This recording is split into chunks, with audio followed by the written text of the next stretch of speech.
So we've discussed the electric potential mathematically in various different ways, and we looked at how it can be derived and what the differences between electric potential and electric potential energy.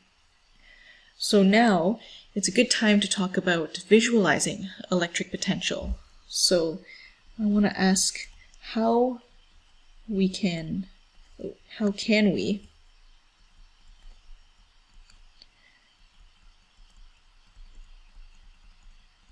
conceptualize and visualize electric potential?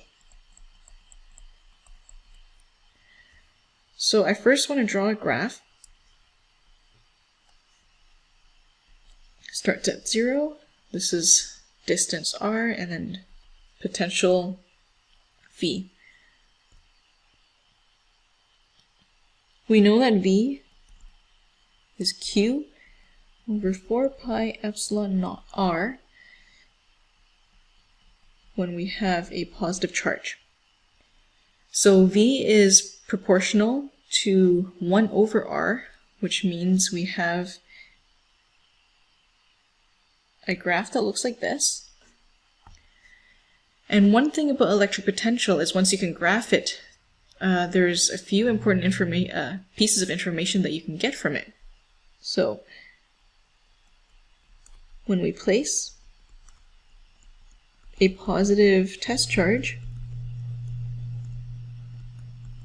in the system,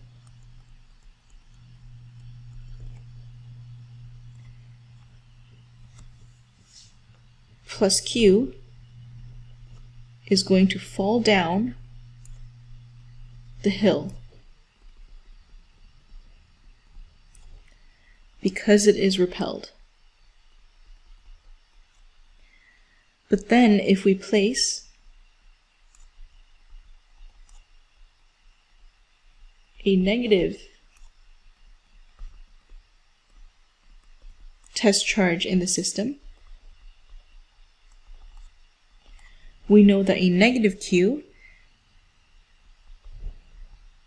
will ride up the hill since it is attracted to Q. So what this tells me as well is that the greater the force,